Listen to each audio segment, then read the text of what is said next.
Assalamualaikum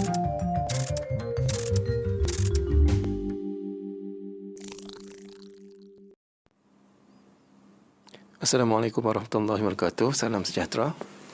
Dalam video kali ini kita akan melihat matematik tingkatan 5 bab 6. Dalam subtopiknya adalah 6.2, kuantiti yang diwakili oleh luas di bawah graf. Kita akan rujuk buku teks, buku surat 184. Kita lihat graf yang pertama dalam buku teks, iaitu graf laju melawan masa. Di dalam graf ini, luas bawah graf yang terbentuk adalah segi 4. Jadi untuk mencari luas bawah graf, kita menggunakan rumus segi 4 panjang darab lebar, iaitu 60 km per jam didarab dengan 4 jam, dan hasilnya adalah 240 km. Jadi di sini menunjukkan bahawa luas dua graf laju masa mewakili jarak yang dilalui di sini. Dan seterusnya, kita lihat graf yang kedua adalah graf jarak melawan masa. Bawah grafnya terbentuk segitiga. Jadi kita menggunakan rumus segitiga 1/2 didarab dengan 5 jam didarabkan dengan 50 km. Dan jawapan yang terhasil di sini adalah 125 km jam. Di sini dia menerangkan bahawa unit kilometer jam tidak mewakili kuantiti yang bermakna. Maka luas dua graf jarak masa juga tidak mewakili kuantiti yang bermakna. Jadi apa maksudnya di sini? Maksudnya di sini ialah dalam kita mencari luas di bawah graf, terdapat graf yang apabila kita mencari luas dua grafnya, ia mempunyai maksud tertentu. Sebagai contoh, graf laju masa, luas bawah grafnya mewakili jarak. Manakala untuk graf-graf yang tertentu, contohnya seperti graf jarak masa, kuantiti ataupun luas di bawah grafnya tidak mewakili apa-apa kuantiti yang bermakna. Dalam arti kata yang lain, terdapat graf yang boleh kita cari luas bawah graf. Dalam masa yang sama juga terdapat sesetengah graf yang kita tidak perlu mencari luas di bawah grafnya. Seterusnya kita akan terus melihat buku teks, muka surat 186. Subtopik 6.2.2, mencari luas di bawah graf. Kita lihat aktiviti matematik 1.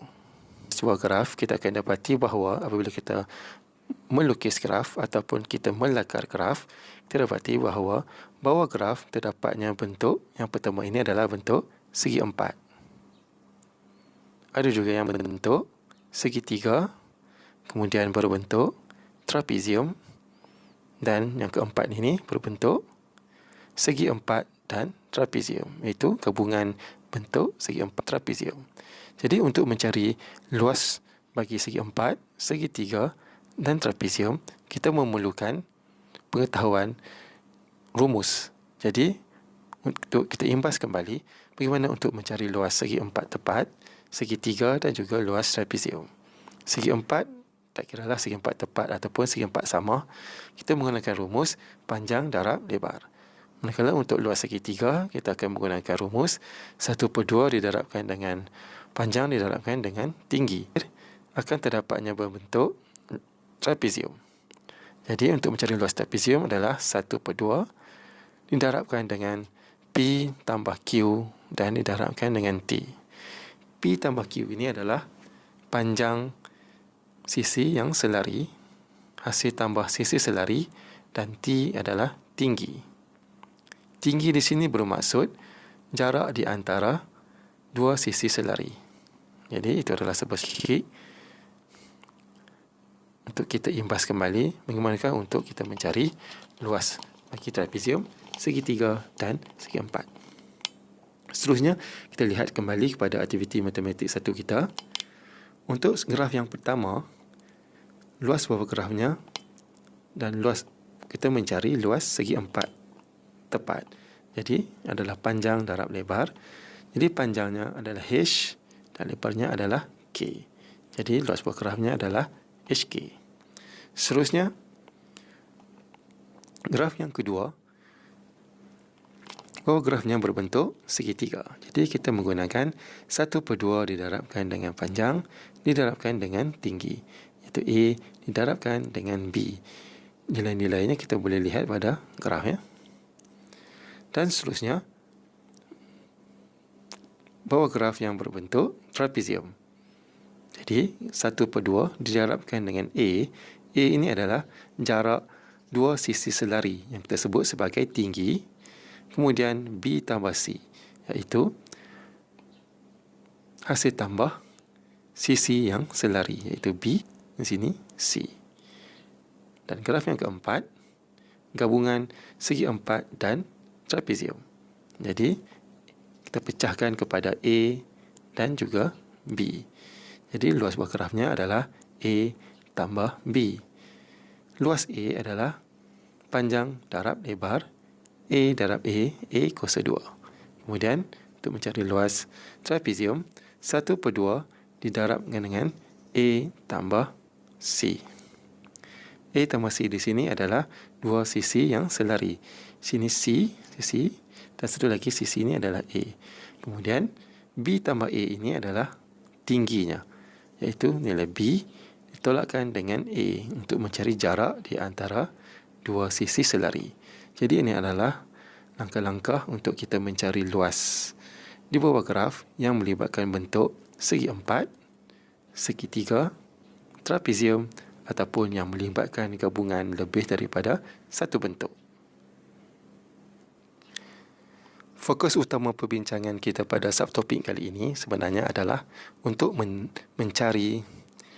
untuk menentukan jarak dengan mencari luas di bawah graf. Kita boleh rujuk buku teks muka surat 188 di bawah subtopik 6.2.3. Ini adalah fokus utama kita. Jadi kita lihat terus kepada contoh 10. Graf laju masa bagi perjalanan sebuah basikal ditunjukkan di sebelah. Hitung A, jarak yang dilalui oleh basikal itu sebelum mencapai laju maksimum. Okey, kita lihat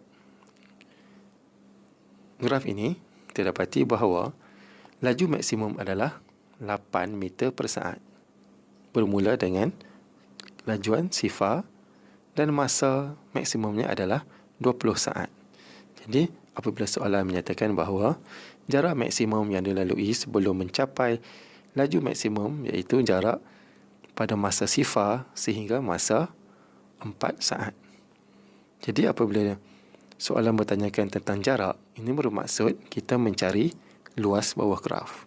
Jadi, apabila ditanyakan tentang jarak adalah luas bawah graf. Itu luas bawah graf yang berbentuk segitiga di sini, iaitu 1/2 didarabkan dengan 4 dan didarab dengan 8. Maka jawapannya di sini kita akan dapat adalah 16. Kita kena faham bahawa mencari jarak adalah mencari luas di bawah graf untuk graf laju melawan masa. Dan seterusnya, soalan B, jarak yang dilalui oleh basikal itu dalam tempoh 5 saat yang terakhir. Kita lihat 5 saat yang terakhir itu berada di mana. Jadi di sini, apabila soalan menyatakan terakhir, bermaksud kita bermula daripada masa terakhir, iaitu 20. Dan 5 saat yang terakhir sehingga masa 15. Jadi di sini kita akan mencari luas segitiga juga. Jadi kita akan ambil 1/2 didarabkan dengan 5 dan didarabkan dengan 6. Maka jawapannya adalah 15. Di situ. Dan seterusnya, kita lihat soalan C. Jumlah jarak bagi keseluruhan perjalanan. Jumlah jarak bagi keseluruhan perjalanan bermaksud luas di bawah graf untuk keseluruhan graf. Jadi di sini kita telah pun dapat jarak untuk graf AB ini, iaitu 16. Kemudian graf yang terbagi 3, 15. Jadi kita cuma perlu cari luas dua lagi bentuk, iaitu segi empat dan trapezium di sini. Jadi di sini kita mencari luas keseluruhannya, kita menggunakan rumus. Ini 16, kita telah perolehi, dan 15, kita telah perolehi. Jadi ini adalah luas segi empat, iaitu 4 didarabkan dengan 8. 4 didarabkan dengan 8. Kemudian kita mencari luas trapezium, 1/2 didarabkan dengan 7, didarabkan dengan hasil tambah 2 sisi selari. Keseluruhan kita adalah 112 meter. Dan seterusnya, soalan D, laju purata dalam meter per saat bagi keseluruhan perjalanan. Untuk mencari laju purata bermaksud jumlah jarak keseluruhan dibahagikan dengan jumlah masa. Pada graf kita dapati bahawa jumlah masa keseluruhannya adalah 20 saat dan jumlah jarak keseluruhannya kita telah pun jauh bahagian C, iaitu 112. Jadi 112 dibahagikan dengan 20 dan jawapannya adalah 5.6 meter per saat. Jadi seterusnya kita lihat teks ke surat 108. Mari kita cuba praktiskan diri 10. Kita ambil satu contoh soalan nombor 1. Raja di sebelah menunjukkan graf laju masa bagi suatu zarah.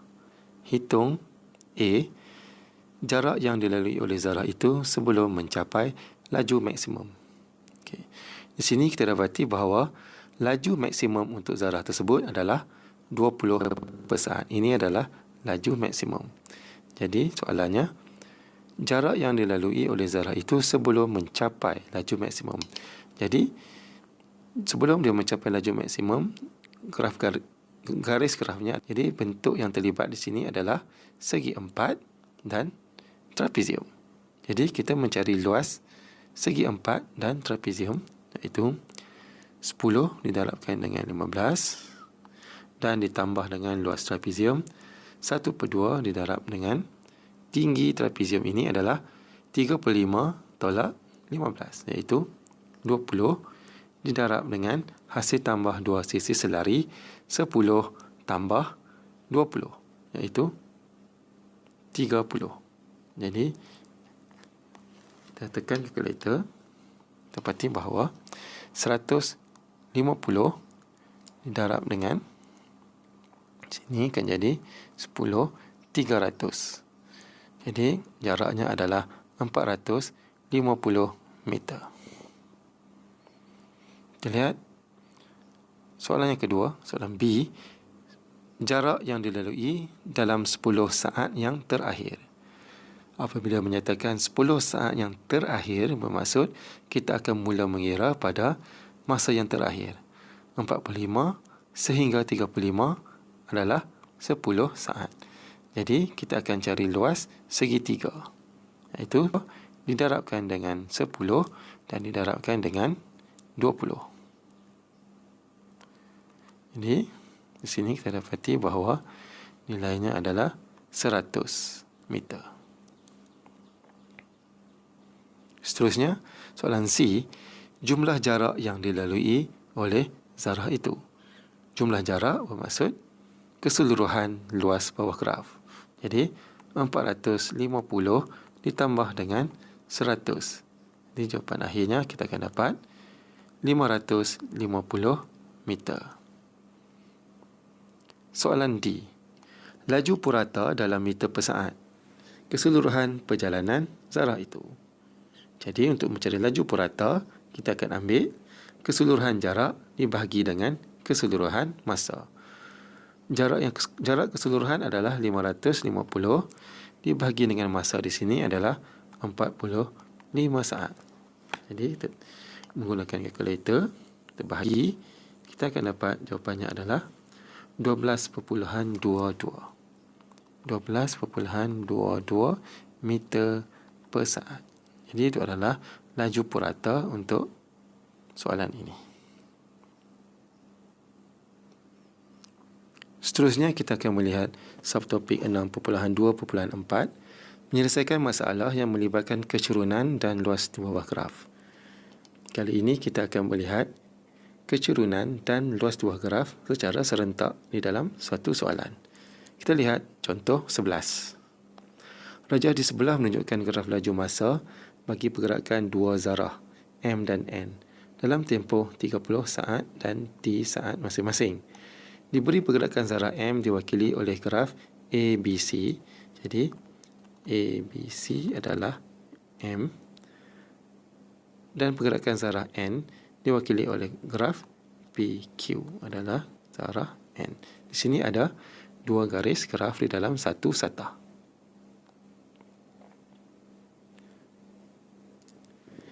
Soalan A. Nyatakan laju seragam dalam meter per saat zarah M. Okey, kita lihat zarah M adalah ABC.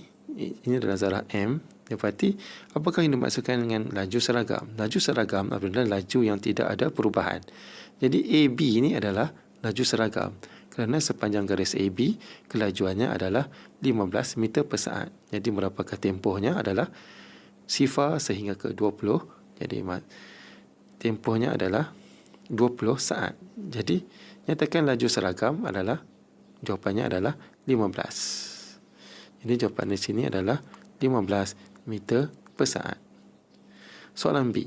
Hitung kadar per saat zarah M dalam 10 saat yang terakhir. Dia melibatkan zarah M dalam 10 saat yang terakhir. Okey, zarah M masa terakhirnya adalah 30. Jadi kita nak tentukan 10 saat adalah sehingga masa ke 20. Jadi di sini dia menanyakan kadar perubahan laju. Jadi apakah maksud kadar perubahan laju? Kadar perubahan adalah sama dengan kecerunan graf. Jadi di sini untuk soalan B kita akan mencari kecerunan graf pada saat ke-20 hingga ke saat ke-30. Jadi kita boleh guna rumus Y2 tolak Y1 per X2 tolak X1. Itu merupakan rumus yang umum. Jadi di sini untuk mencari kecerunannya, kecerunan juga adalah tegak perufuk. Di sini kita akan dapat 15 per dengan 10. Kalau kita menggunakan rumus Y2 tolak Y1 per X2 tolak X1, di sini kita akan dapati bahawa jawapannya adalah 15 tolak 0 per 20 tolak 30.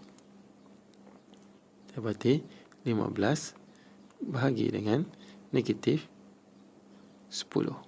Jadi kita dapati jawapannya adalah negatif 1.5. Di sini kecerunannya kita perolehi nilai negatif, iaitu negatif 1.5.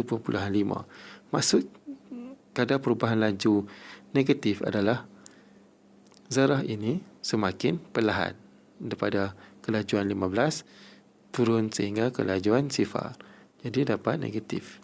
Jadi jawapannya adalah negatif 1.5 meter per saat. Ini adalah cara kita menulis unit bagi suatu kadar perubahan laju, ataupun nama pendeknya adalah percutaan. Seterusnya, kita lihat soalan C. Diberi jarak yang dilalui oleh zarah N adalah sama dengan jarak yang dilalui oleh zarah M. Okey, jarak kedua-dua zarah ini adalah sama. 1 Roman. Hitung nilai T. Di sini kita akan menghitung nilai T. Bagaimana untuk menghitung nilai T? Kita lihat pada maklumat yang diberi bahawa jarak yang dilalui adalah sama, dan jarak kita ketahui bahawa kita mencari luas di bawah graf. Ini bermaksud luas trapezium bersamaan dengan luas segitiga. Ini trapezium zarah M dan zarah N berbentuk segitiga. Jadi luas trapezium bersamaan dengan luas segitiga. Jadi kita mencari luas trapezium. 1/2 didarabkan dengan tingginya di sini adalah 15. Tingginya adalah di sini, iaitu jarak di antara dua sisi selari. Sisi selari adalah 30 tambah dengan 20. 20 tambah 30. Jadi kita menggunakan kalkulator. 50 darab 15 bahagi 2. Kita dapat 375 bersamaan dengan luas segitiga 1/2 didarabkan dengan tinggi segitiga 20 dan panjang tapaknya diletakkan sebagai T. Jadi kita telah mewujudkan persamaan. Boleh terus menggunakan kalkulator. 375 alfa kalkulat 1/2 didarab dengan 20 dan didarab dengan alfa X. Kemudian kita tekan shift kalkulat dan shift kalkulat, kita akan dapati nilai T bersamaan dengan 37.5. Jadi T adalah 37.5. Seterusnya kita lihat soalan C2 Roman. Hitung kadar perubahan laju dalam meter per saat zarah N. Okey, zarah N adalah yang berbentuk segitiga. Jadi, kadar perubahan laju adalah kita mencari kecurunan, iaitu M. Kecurunan iaitu Y2 tolak Y1 per X2 tolak X1. Jadi di sini kita ada dua titik. Kita padam dulu. Iaitu titik P dan titik Q. Ni X2 Y2, ni X1 Y1. Jadi mencari kecurunannya adalah 20 tolak dengan sifar bahagi X2 itu T 35.5 sebentar tadi ditolak dengan sifar. Jadi kita dapati bahawa nilainya adalah 20 dibagi dengan 35.5 dan jawapannya adalah 0.56 meter per saat. Ini merupakan kadar perubahan laju bagi zarah N. 0.56 meter per saat. Seterusnya adalah kita membuat satu rumusan daripada hasil pembelajaran kita seperti tadi. Di dalam subtopik 6.2, kita akan fokuskan kepada graf laju melawan, mana graf laju melawan masa. Kita mencari luas di bawah graf. Kemudian kita mencari suatu pecutan ataupun dinamakan sebagai kadar perubahan laju. Mencari kadar perubahan laju atau dengan kita mencari kecurunan graf. Untuk graf laju melawan masa, kita ada dua kuantiti yang perlu dicari, iaitu jarak dan juga pecutan ataupun kadar perubahan laju. Jarak kita tekan luas di bawah graf, manakala untuk mencari pecutan ataupun kadar perubahan laju, kita menggunakan cara mencari kecurunan graf. Jadi di sini, kalau kita lihat buku teks ke surat 193, terdapat peta konsep, di mana di sini kita dapati bahawa graf, untuk mencari kecurunan graf, iaitu perubahan kuantiti pada paksi mencancang per perubahan kuantiti pada paksi mengufuk, iaitu Y2 tolak Y1 per X2 tolak X1, dan terdapat kecurunan positif, kecurunan negatif dan kecurunan sifar. Jadi untuk mencari luas bawah graf, dia hanya terpakai untuk graf laju melawan masa sahaja, iaitu kita akan dapat jarak. Jaraknya sama ada luas bawah graf itu berbentuk segi empat, segitiga, trapezium ataupun gabungan bentuk, iaitu bentuk trapezium, bentuk segitiga ataupun bentuk segi empat. Kemudian kita melihat graf jarak masa. Kita boleh simpulkan di sini bahawa graf jarak masa apabila kecerunannya positif, ini menunjukkan dia adalah suatu laju. Kemudian apabila berlakunya graf itu mengalami mendatar, bermaksud rehat, dan apabila adanya kecerunan negatif, itu bermaksud ia kembali ke tempat asal. Berbanding dengan graf laju masa, kecerunan positif bermaksud pecutan dan kecerunan negatif bermaksud nyah pecut, iaitu kelajuannya semakin berkurang. Manakala graf mendatar ini pula membawa maksud laju seragam.